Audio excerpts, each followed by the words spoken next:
Hello mysterious, तो कैसे हैं आप सभी। भयानक काले जादू और शैतान जिन्नात पर बेस्ड है ये मूवी सिक्किन या सिजिन पार्ट 7, जिसके 6 पार्ट अब तक आ चुके हैं, जो सारे के सारे काले जादू और शैतान पर बेस्ड हैं। तो मूवी की शुरुआत में हमें ब्लैक मून के बारे में बताया जाता है, जो 19 साल के बाद फरवरी में आता है और इस महीने में डार्क ब्लैक मैजिक वगैरह के लिए मशहूर है। हमें दिखाया जाता है कि एक चमन के पास मिराल नाम की एक लेडी जुल्मत रिचुअल करवाने के लिए आई थी। यहाँ मैं आपको बता दूं कि जुल्मत का मतलब होता है डार्कनेस, और जुल्मत रिचुअल काले जादू में सबसे ज्यादा खतरनाक रिचुअल है। तो शमन मिराल को वार्निंग देती है कि फिर से सोच लो, क्योंकि इस जादू का कोई भी तोड़ नहीं है और ये सबसे खतरनाक रिचुअल है। जिस पर मिराल कहती है कि मैं सोच चुकी हूँ, क्योंकि जो दर्द मेरे बेटे और हस्बैंड ने सहा है वही दर्द मैं उसे देना चाहती हूँ जिसने मेरे बेटे और हस्बैंड को मारा है। वो जहन्नम की आग में जलेगा तभी मुझे सुकून आएगा। जिस पर शमन मान जाती है और बताती है कि मैं जुल्मत रिचुअल करूंगी, जिसके लिए हमें एक बच्चे का सेक्रीफाइस करना होगा, तो तुम उसका इंतजाम कर लो। तो मिराल शमन के कहने के मुताबिक एक भिखारी बच्चे को बहला फुसला कर ले आती है और ये रिचुअल 16 फरवरी की रात को वो शमन परफॉर्म करती है, जहाँ पर वो मेहमत को बांध कर जोर जोर से इंचेंटिंग करने लगती है। और जब रिचुअल पूरा होने वाला था तो मेहमत पोजेस हो जाता है और दूसरी तरफ वो आदमी जिसके लिए ये रिचुअल किया जा रहा था वो किसी फोर्स के कंट्रोल में आकर और वो शॉर्ट गन से अपने सब फैमिली मेंबर्स को शूट करके मार डालता है और आखिर में वो खुद को भी शूट करके मार डालता है और शमन का रिचुअल पूरा हो जाता है। और वो मिराल से कहती है कि तुम्हारा काम हो चुका है, अब वक्त है शैतान को उनका सेक्रीफाइस देने का। तो तुम 3 दिन के अंदर अंदर इस बच्चे को जिंदा दफन करो, क्योंकि इस बच्चे का खून डीमन से इन्फेक्ट हो चुका है। और वो उसे एक एम्यूलेट देती है जिसे 7 जानवरों की हड्डियों से मिलाकर एक छोटा ढांचे के रूप में बनाया गया था। और वो बताती है कि सेक्रीफाइस के वक्त उसको इस बच्चे के साथ ही दफन करना और ये काम तुमने अकेले ही करना है रात के वक्त, और अपने उस गुनाह के बोझ को तुमने अकेले ही अपने कंधों पर उठाना है। और यहाँ पर मैं आपको एक बात बता दूं कि काला जादू करना और करवाना दोनों हराम है। क्या इसके बाद हमें फिर से उरहान दिखाया जाता है, जो एक एग्जॉर्सिस्ट है, और वो ब्लैक मून को देखकर बेहद घबरा जाता है, क्योंकि वो जानता है कि इस महीने में जुल्मत रिचुअल बहुत ज्यादा किया जाता है और वो जुल्मत रिचुअल के तोड़ के लिए तैयारी करने लगता है ताकि वो वक्त पड़ने पर किसी के काम आ सके। फिर हमें 1 महीने के बाद का सीन दिखाया जाता है कि मिराल किसी के घर में मेड का काम करने के लिए आई थी। इस फैमिली में 5 लोग हैं, जिसका हेड है कमाल। वो एक डॉक्टर है, पर अभी वो अपनी माँ के पास आया हुआ है क्योंकि उनकी तबीयत काफी खराब रहती है। इसकी वाइफ का नाम आरजू है, बड़ी बेटी सिराब, छोटी बेटी रूया जिसको कोई बीमारी है, और लाले उसकी माँ है जिसे अल्जाइमर यानी उसे भूलने की बीमारी है और वो छोटी छोटी बातों को बहुत जल्दी भूल जाती है। खैर आरजू मिराल को उसका काम समझाते हुए कहती है कि तुम्हें रोया और लाले का खास ख्याल रखना है, क्योंकि अभी हाल ही में रोया का कोई ट्रीटमेंट हुआ है और लाले काफी बुरी है, इस वजह से उनकी तबीयत काफी खराब रहती है, क्योंकि वो दोनों ही बीमार रहती हैं। जिसके बाद वो मिराल को रोया से मिलवाती है और फिर अपनी दादो के पास चली जाती है, लेकिन दादो रोया से ठीक से बात नहीं करती है क्योंकि भूलने की बीमारी है। यहाँ तक कि वो घर वालों को भी बहुत जल्दी भूल जाती हैं कि वो लोग कौन है और वो खुद कौन है,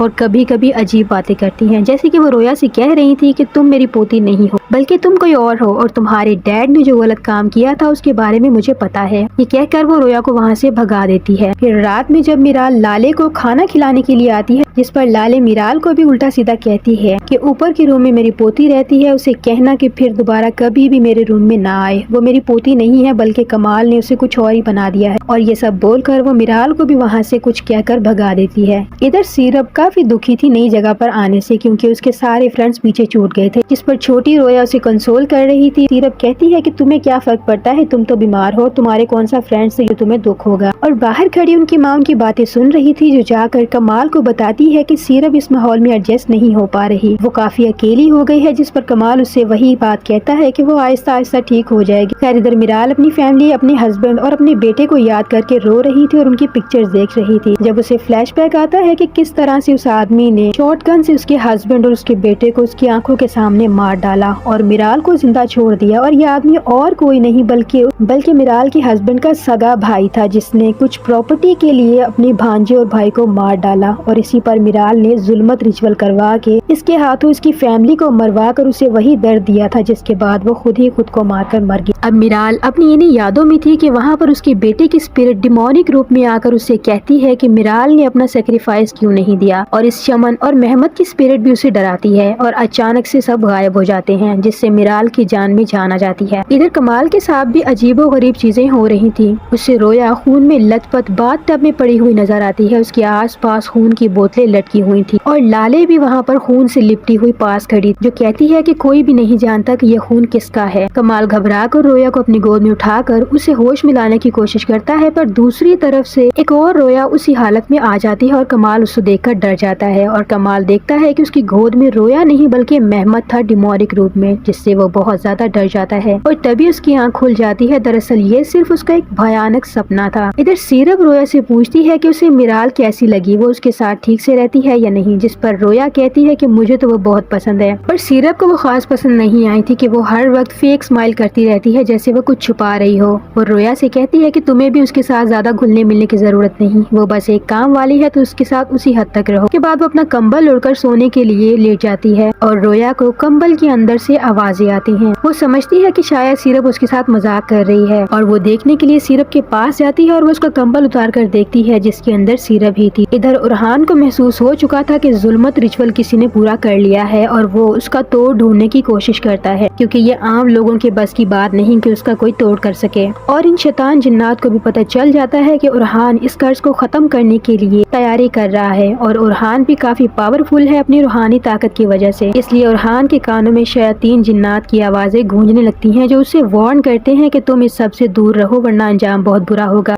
पर उरहान अपना काम जारी रखता है। अगले दिन आरजू रोया को दवा देने के लिए आती है तो रोया उससे कुछ कान में कहती है कि मुझे दूसरे रूम में रहना है क्योंकि मुझे सीरप से डर लगता है, जिस पर वो कहती है कि तुम ऐसा क्यों कह रही हो, वो तुम्हारी बहन है। और आरजू समझती है कि शायद से उसने उसके साथ कोई बदमाशी की होगी और वो कहती है कि चलो कोई बात नहीं, मैं तुम्हारी बहन से बात करूंगी। इधर हमें काजिम नाम का एक आदमी दिखाया जाता है जो अनाथ बच्चों से भीख मंगवाता है और मेहमत भी उनमें से एक था। और इस रात जब मिराल मेहमत को दफनाने के लिए गई थी तो काजिम ने उसे देख लिया था और वो मेहमत को बचाकर ले गया था। काजिम मिराल और डॉक्टर कमाल को भी जानता था और उसने कमाल का एड्रेस बताने के लिए मिराल से काफी भारी रकम भी ली थी, यानी मिराल उसके घर में जानबूझकर घुसी थी, पर किस वजह से। और अब काजिम भी इस बात का पता लगाना चाहता है कि मिराल का मकसद क्या है और वो अपने आदमी को मिराल पर नजर रखने का कहता है। इधर रोया को दूसरे रूम में शिफ्ट कर दिया गया था, पर मिराल पूछती है कि तुम अकेली क्यों सोना चाहती हो, जिस पर रोया बताती है कि सीरप मुझे रात में आवाजें निकाल कर डराती है, जिस पर मिराल उसे समझाती है कि वो तुम्हारी बहन है, तुम्हारे साथ मजाक करती है। पर रोया उसकी बात नहीं मानती और वो उसको बताती है कि वो आपको भी पसंद नहीं करती और मुझे भी पसंद नहीं करती क्योंकि मैं बीमार हूँ। और फिर वो बताती है कि मैं तो आपको बहुत पसंद करती हूँ और वो मिराल के गले लग जाती है। इधर सीरप को रोया की आवाज आती है कि मुझे अकेले बहुत डर लग रहा है, क्या मैं आपके साथ आकर सो जाऊँ, जिस पर सीरप गुस्से से कहती है कि तुम जाओ यहाँ से, मुझे अकेला छोड़ दो। लेकिन जब उसकी नजर रोया पर पड़ती है तो उसके तो होश ही उड़ जाते हैं क्योंकि रोया खून से लथपथ खड़ी हुई थी और वो सीरप पर अटैक कर देती है जिससे सीरप की आंख खुल जाती है। यानी ये सिर्फ उसका एक भयानक सपना था जो बिल्कुल रियल था, पर अभी भी उसे रोया की आवाजें आ रही थी कि मुझे डर लग रहा है, प्लीज मेरे पास आ जाओ, मैं बीमार हूँ, मैं नहीं आ सकती। तो सीरप डरते डरते उसको देखने के लिए उसके रूम में जाती है। फिर वो एक कोने में देखती है जहाँ उसे रोया बैठी हुई रो रही नजर आती है और जैसे ही सीरप थोड़ा आगे बढ़ती है तो दरवाजा बंद हो जाता है और रोया उसकी तरफ खुद से बढ़ने लगती है और इसका कद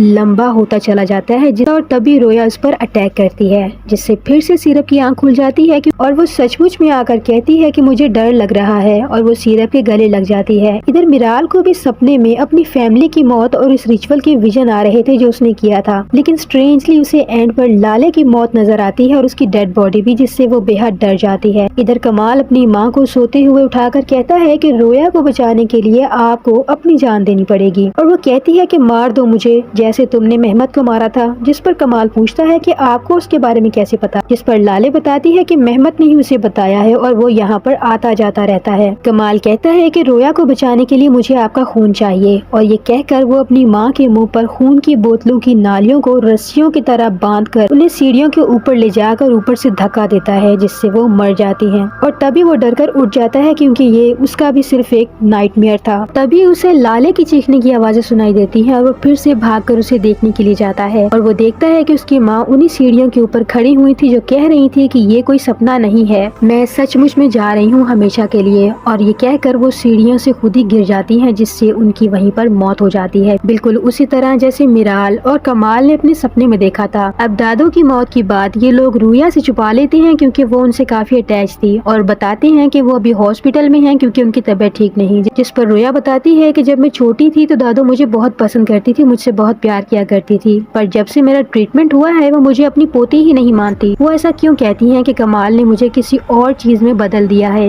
क्या मैं उनकी पोती नहीं हूँ? जिस पर आरजू उसे संभालती है और उसे कंसोल करती है कि वो बहुत बूढ़ी हो चुकी हैं और बीमार हैं, तो शायद इस वजह से कहती हैं। क्या इधर गाड़ी में कमाल के साथ वही काजिम था जो किसी बात पर कमाल को ब्लैकमेल करके उससे और पैसे मांग रहा था, जिस पर कमाल उससे गुस्सा होते हुए कहता है कि मेरे पास अब और पैसे नहीं हैं, जिस पर काजिम उसकी पुलिस में रिपोर्ट करने की धमकी देकर वहाँ से चला जाता है। खैर कमाल घर आकर सीरप पर गुस्सा निकालता है क्योंकि वो खाना खाते वक्त भी मोबाइल यूज कर रही थी, जिस पर वो भी चिल्लाना शुरू कर देती है कि आपने मुझे यहाँ पर लाकर बांध दिया है, मेरे सब फ्रेंड्स मुझसे छीन लिए हैं और आपको रोया के अलावा कोई नजर ही नहीं आता। मुझे इस घर में बुरे सपने आते हैं और कल रात को रोया भी डरते हुए मेरे पास सोने के लिए आई थी क्योंकि उसे डर लग रहा था इस घर में, जिस पर आरजू उसे रोकने की कोशिश करती है और सीरप गुस्सा होकर वहाँ से चली जाती है। लेकिन रोया अपनी माँ को बताती है कि मैं तो कल उसके पास नहीं गई थी, जिसका मतलब ये था कि सीरप के पास रोया के रूप में कोई जिन जाकर सोया था। खैर इधर मिराल फ्लैशबैक देख रही थी कि मेहमद को दफनाने से पहले ही कैसे काजिम उसे छीन कर ले गया था। इधर काजिम का आदमी कामत एक बच्चे को रॉड से मारने की कोशिश कर रहा था कि उसने आज भी कितनी कम इकट्ठी क्यों की है, पर तभी वहाँ पर मेहमद की स्पिरिट डिमोनिक रूप में आकर वही रॉड कामत के पेट में घुसाकर उसे मार देती है और मेहमद कहता है कि आखिर आपने मुझे क्यों बचाया था। इधर रोया को दादू की स्पिरिट हॉन्ट करके कहती है कि तुम्हारे मॉम डैड ने तुमसे झूठ बोला है कि मैं हॉस्पिटल में हूँ, बल्कि मैं मर चुकी हूँ और मैं कब्र में हूँ। और फिर वो अचानक रोया का पाँव पकड़ लेती है, जिससे डर कर रोया चीखने चिल्लाने लगती है और सब लोग वहाँ पर आ जाते हैं। लेकिन अब सब कुछ ठीक हो चुका था, तो रोया सारी बात बताती है आरजू को। पर आरजू कहती है कि तुमने डरावना सपना देखा है, तुम आज मेरे साथ सो जाना क्योंकि तुम काफी डरी हुई हो। पर वो मिराल आंटी के साथ सोने की जिद करती है, तो आरजू उसे मिराल के हवाले कर देती है। इधर कमाल को अपने रूम में कोई आवाजें सुनाई देती है, जिनका पीछा करके वो बेसमेंट में चला जाता है, जहाँ आरजू, सीरप, रोया और मेहमद कोई वीडियो देख रहे थे। इस वीडियो में कमाल ने जो गुनाह किया था वो दिखाया जा रहा था और यहाँ खुलते हैं इस मूवी के असली राज। रिवील होता है कि काजिम ने मेहमद को मिराल से बचा लिया था, पर अगले ही दिन उसने मेहमद को कमाल के हाथों बेच दिया था, क्योंकि रोया को एक बीमारी है जिसकी वजह से उसकी बॉडी में खून नहीं बनता, तो उसे कुछ अरसे के बाद नया खून लगाने की जरूरत पड़ती है। तो कमाल ने मेहमद का खून मैच करके उस जोश में आकर उसने मेहमद का सारा ही खून निचोड़ कर रोया को लगा दिया। और क्योंकि मेहमद का खून डीमन से इन्फेक्टेड था, तो मेहमद का खून रोया के अंदर है, जिसकी वजह से मेहमद मर गया। इसलिए वो जिन्स इसके घर वालों को भी हॉन्ट कर रहे थे और मिराल का सेक्रीफाइस अधूरा रह गया, जिसकी वजह से शैतान जिन्स मिराल को बार बार डराते थे क्योंकि उन्हें अपना सेक्रीफाइस चाहिए। और लाली भी कहा करती थी कि तुम मेरी पोती नहीं हो, कमाल ने तुम्हें कुछ और ही बना दिया है। तो इस बात का मतलब यही था कि मेहमद का खून रोया के अंदर है, मतलब अब शैतान जिन्स का सेक्रीफाइस रोया है। जैसा कि शमन ने कहा था कि मेहमद का खून अब डीमन से इन्फेक्टेड हो चुका है और मिराल भी इस वजह से यहाँ पर आई थी क्योंकि जिन्स बार बार उसे डरा कर सेक्रीफाइस मांग रहे थे। तो वो किसी तरह से काजिम की हेल्प लेकर उसे पैसे वैसे देकर यहाँ तक पहुँची थी और अब वो किसी भी वक्त रोया का सेक्रीफाइस करेगी। इधर काजिम को रात के वक्त रास्ते में कुछ बच्चे हॉन्ट करते हैं और उसे रास्ते में पत्थर मारते हैं और जब वो अपनी गाड़ी में बैठता है तो वहाँ मेहमद की स्पिरिट काजिम को मार डालती है। इधर मिराल वो एम्यूलेट चेक करती है, यानी वही छोटा ढांचा जो उसे शमन ने दिया था, तो वो सर घुमाकर इशारा करता है कि अब सेक्रीफाइस का वक्त हो गया है और मिराल को आज रात ही ये करना होगा क्योंकि कर्ज अब अपनी पीक पर पहुंच चुका था, मतलब आरजू पोजेस हो जाती है और वो सीरप के कमरे में जाकर उसके मुंह में हाथ डालकर उसे भी पोजेस कर देती है। इधर मिराल रोया को बहाने से एक गेम खेलने के लिए अपने साथ चलने का कहती है और वो मासूम बच्ची चली भी जाती है और उरहान भी पूरी तैयारी के साथ कमाल के घर आ जाता है। शैतान उसे रोकने की कोशिश करते हैं पर वो नहीं रुकता, तो वो उन दोनों को गर्दन से पकड़कर इंचेंटिंग करने लगता है, जिससे वो जिन्नात की दुनिया में पहुंच जाता है और उरहान जिन्नात की दुनिया में जाकर उनसे लड़कर इस रिचुअल के कर्ज को तोड़ देता है, जिससे आरजू और सीरप ठीक हो जाती हैं। और कर्ज टूटने की वजह से मिराल के सामने उसकी बेटी की स्पिरिट बिल्कुल नॉर्मल रूप में आकर उसे ये सेक्रीफाइस करने से रोकती है और मिराल रुक भी जाती है और वो रोया को निकाल कर कहती है कि गेम खत्म हो गया और हमें एक मैसेज दिया जाता है कि मिराल, आरजू, रोया, सीरप सब उसी घर में हंसी खुशी रह रहे हैं और ये भी कि रोया तो कभी बीमार थी ही नहीं, बल्कि बीमार तो कमाल खुद था क्योंकि उसे MBP सिंड्रोम था, जिसकी वजह से उसे रोया बीमार लगती थी। इस बीमारी के अंदर पेशेंट को अपना एक बच्चा हद से ज्यादा कमजोर या बीमार लगता है, जिसकी वजह से वो उसकी बहुत ज्यादा ही केयर करना शुरू कर देता है। अब इस बीमारी के चलते कमाल बिल्कुल पागल हो गया था और इसे 6 साल के लिए मेंटल एसाइलम भेज दिया गया है। और ये सारी स्टोरी मिराल ने ही सुनाई थी, जिस पर ये मूवी बनी है सिजन पार्ट 7, और यहीं पर ये मूवी एंड हो जाती है। तो फ्रेंड्स, ये थी सिक्किन या सिजन पार्ट 7 मूवी की कहानी। उम्मीद है कि आपको इसकी स्टोरी समझ आ गई होगी। वीडियो अगर पसंद आई है तो इसे लाइक कर दें, चैनल पर नए हैं तो सब्सक्राइब भी कर दें। मिलती हूँ एक न्यू हॉरर वीडियो में, तब तक के लिए स्टे मिस्टीरियसली।